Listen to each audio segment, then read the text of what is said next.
Bonjour à toutes et à tous, vous écoutez l'Instant Politique pour un nouveau podcast consacré au 8 mai. Aujourd'hui, je reçois Philippe Maillot. Quand on enlève les titres, les cérémonies et les prises de parole officielles, vous êtes qui, monsieur Maillot? Bien, donc je m'appelle Philippe Maillot, j'habite à Brocas-les-Forges et voilà, et je suis le délégué général du Souvenir français pour le département des Landes. Très bien. Vous êtes un homme de terrain enraciné à Broca. Qu'est-ce que ce territoire peut dire de vous? Je ne sais pas ce qu'il peut dire de moi. J'ai fait 12 ans de conseiller municipal. Mon épouse vient de faire 12 ans d'adjointe au maire. Et nous participons avec l'Union nationale des combattants, la section de Broca et la mairie de Broca à organiser les cérémonies du 8 mai et du 11 novembre, ainsi que celle du 5 décembre. Très bien. Euh, Par ailleurs, est-ce que l'histoire de France était présente chez vous dès votre plus jeune âge? Oui, parce que mon père était militaire de carrière. Nous avons souvent vécu en garnison, et donc c'était quasiment une affaire quotidienne. Très bien, merci beaucoup. Y a-t-il, du coup, dans votre parcours familial, des figures combattantes? Vous avez parlé de votre père. Est-ce que vous pouvez nous en dire un peu plus? Bon, mon père a fait une carrière militaire, mais mon oncle, son frère, a été pilote de chasse, et mon grand-père, c'est le père des deux, a fait la guerre du Rif au Maroc. Très bien. Ce qui frappe chez vous, c'est qu'on ne voit pas seulement un responsable associatif, on voit une forme de continuité, de fidélité, presque de vocation civique.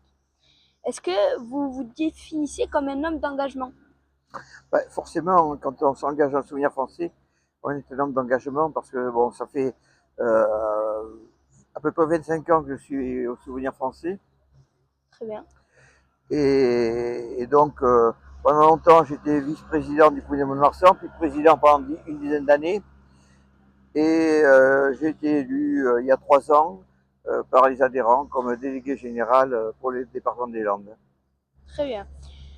Vous avez été élu par des gens, donc chez vous, qu'est-ce qui prime? Servir, transmettre, organiser, fédérer ou un tout autre adjectif qui pourrait vous qualifier? Ah, mais c'est tout ça à la fois. C'est tout ça à la fois. Bah, il faut fédérer parce que le souvenir français dans les Landes, c'est 18 comités, bientôt 19.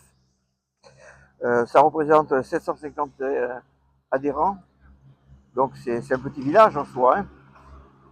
Et puis transmettre, c'est notre vocation, de transmettre la flamme du souvenir aux jeunes générations. Très bien, merci beaucoup pour cette réponse très complète. Est-ce que l'engagement local a été pour vous une école du devoir? Oui, forcément, c'est forcément une école du devoir parce que euh, on se doit d'abord d'être exemplaire dans sa conduite de tous les jours. Hein. Et ensuite, euh, il s'agit donc de montrer l'exemple et puis de fédérer autour de soi, c'est-à-dire de pouvoir attirer les gens, leur donner envie d'adhérer au souvenir français et puis eux à leur tour de transmettre. Euh, Est-ce que, enfin, quand je vous entends parler à l'aide de vos réponses, j'ai l'impression que vous avez toujours eu ce rapport très concret au collectif. Oui, oui. À l'âge de 14 ans, j'étais président d'une association dans un centre socio-culturel et j'étais président d'un club de photographie. Très bien. Euh, Est-ce que on est avec le sens du devoir ou est-ce qu'on l'apprend, on l'acquiert au contact des autres et des épreuves? Alors, ce n'est pas quelque chose d'inné, hein. C'est quelque chose qu'on apprend et qu'on acquiert, notamment au contact des anciens combattants hein, qui ont vécu pas mal d'épreuves et que, bien qu'ils soient souvent réticents à en parler, ont quand même une large expérience du vécu de la chose. Et donc, à leur contact, on finit forcément par s'intéresser à ce qu'ils ont vécu et puis à transmettre leur expérience passée et leur histoire. Très bien. Aujourd'hui, vous êtes délégué général du souvenir français dans Oui. les Landes, vous l'avez dit quand vous vous êtes présenté. C'est une fonction importante, mais souvent mal connue du grand public. Très concrètement, ça va être quoi votre rôle? Concrètement, ça va être de fédérer les 750 adhérents et les 19 comités qui ont chacun un bureau avec un président, un secrétaire, trésorier, et donc coordonner également les actions entre ces comités de manière à ce que toutes les manifestations qu'ils organisent soient, soient écoulées dans le temps et ne se chevauchent pas. Une deuxième fois, est-ce que quand un pays oublie un nom n'est pas gravé, est-ce que ça commence à abîmer la propre mémoire de la France? Bien sûr, euh, tous les noms doivent être gravés. Le souvenir français s'y emploie beaucoup. C'est une de nos missions essentielles, avec bien sûr la transmission de la mémoire à la jeunesse. Euh, mais il est du devoir d'un pays, enfin, je ne vais pas même payer les autres pays, mais il est du devoir de la nation française de commémorer chacun de ceux qui sont morts pour elle. Voilà, voilà au combat ou à l'occasion des suites du combat. Très bien, merci beaucoup. Quand on écoute vos prises de parole, une ligne apparaît très clairement. Vous ne parlez pas de la mémoire comme d'un rituel figé, vous en parlez comme d'un travail de réparation, c'est-à-dire réparer un oubli, rétablir un nom, redonner une place, hein, vous en Oui. parlez là. Est-ce que votre combat, ça va être d'enquêter, parfois comme un historien, pour rendre justice comme un citoyen? Oui, alors c'est pas simplement réparer, c'est entretenir aussi, hein, parce que bon, il y a quand même des choses qui sont faites et où on n'a pas besoin d'intervenir. Mais effectivement, de plus en plus, nous tournons sur des enquêtes de généalogie et des enquêtes d'histoire où nous fouillons dans les archives euh, locales de l'état civil des mairies concernées, mais aussi les archives militaires pour retrouver le parcours du Bon pour la France. Très bien. Vous avez porté l'idée qu'il faut sortir certains combattants de l'ombre. Est-ce que cela veut dire exactement pour vous, qu'est-ce que ça veut dire, pardon, pour vous sortir un combattant de l'ombre? Mais c'est faire en sorte que sa mémoire perpétue et que ses actions, euh, sa vie, avant le combat mortel, soient connues de tous. Très bien. Moi j'ai une question quand même, Ouais. parce que peut-on encore transmettre sans récit incarné, réellement? Sans pardon. Sans récit incarné. Oui, oui, transmettre, c'est un tout, hein. C'est un tout.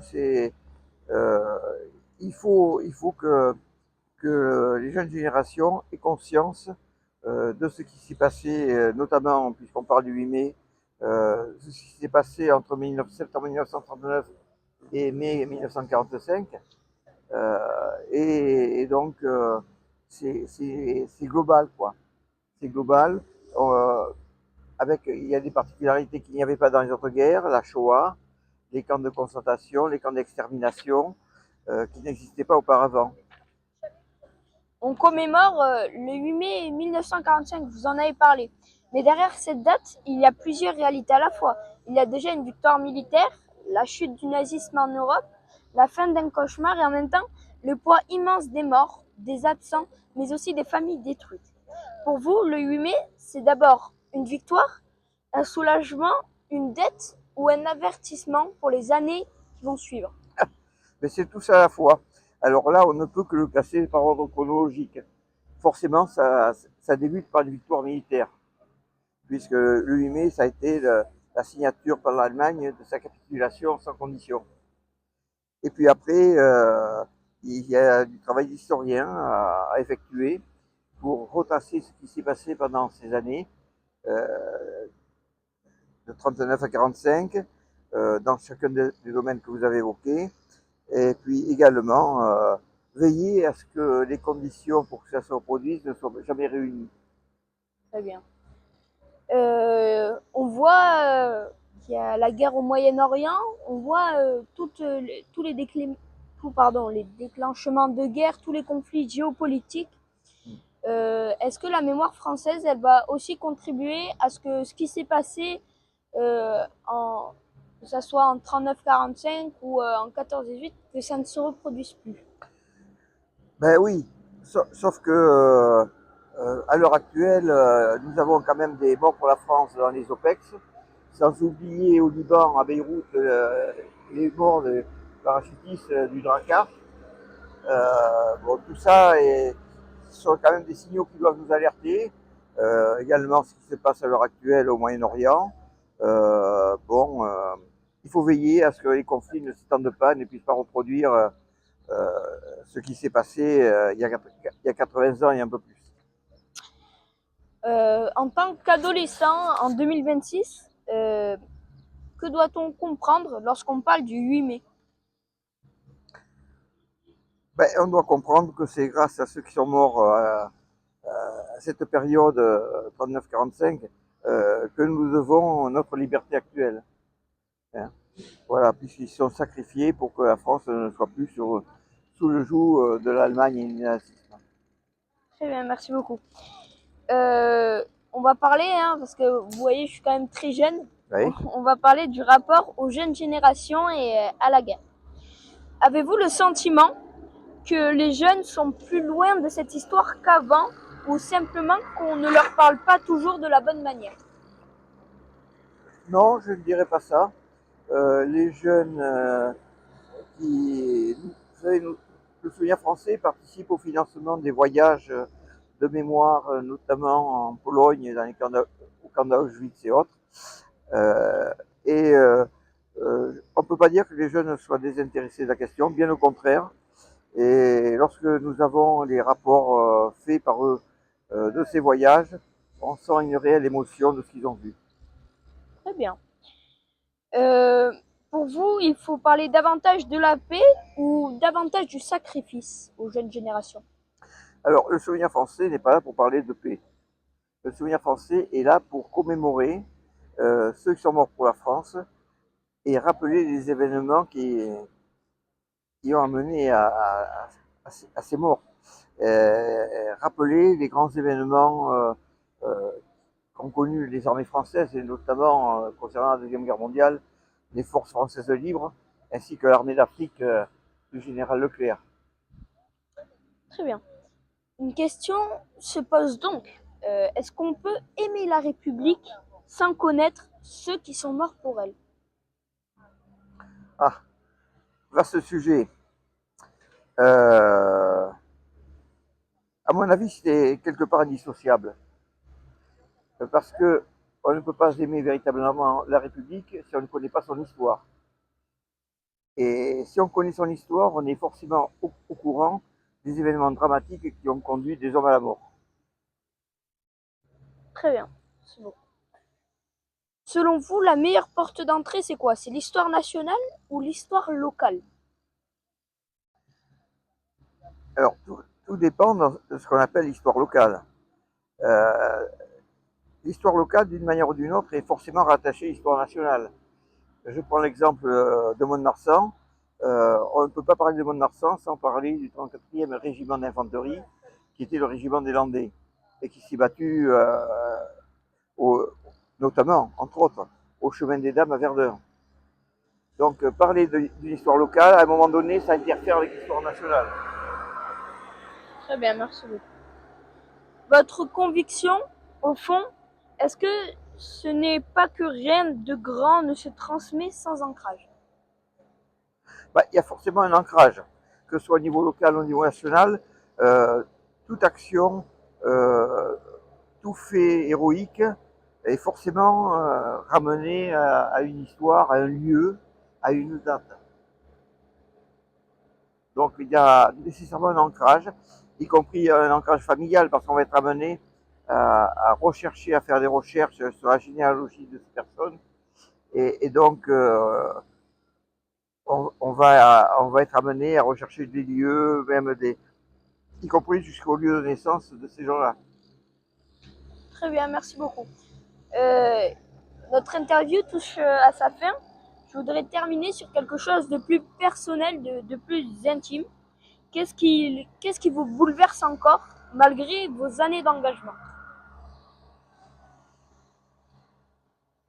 Ah ben, en fait, chaque cérémonie me bouleverse un peu. Et cérémonies, voyez-vous, j'ai participe à environ entre 60 et 70 par an. Et chaque fois, il y a vraiment un pincement au cœur et vraiment une petite boule au ventre. Très bien. Est-ce qu'il y a une tombe, un nom, un dossier, une cérémonie que vous n'oublierez pas? Oui, c'est celle qui a eu lieu ici à Mont-Marsan l'année dernière, auquel la Légion étrangère est venue participer pour célébrer le dévoilement du nom d'un légionnaire mort le 30 avril 1954 à Dien Bien Phu, qui pour un légionnaire est quand même quelque chose d'extraordinaire, puisque bien que malheureux, hein, parce que le 30 avril, c'est la célébration de la bataille de Cameroun au Mexique entre la Légion étrangère et les troupes mexicaines. Très bien, merci beaucoup. Au fond, Philippe Maillot, qu'est-ce qu'une nation perd exactement quand elle cesse de se souvenir? Ben, elle perd son âme et euh, j'ose même dire qu'elle perd sa raison d'exister. Très bien. Merci beaucoup, Philippe Maillot, d'avoir Merci. répondu à mes questions. À travers votre parole, on entend bien que la mémoire n'est pas seulement une affaire d'hommage, c'est une affaire de justice, de transmission, de fidélité, presque de vigilance démocratique. Et l'on retient cette idée simple mais essentielle. Un mort pour la France ne doit pas seulement être honoré une fois par an, il doit être connu, nommé, inscrit, transmis. Merci d'être venu ce matin. Merci. Merci à vous.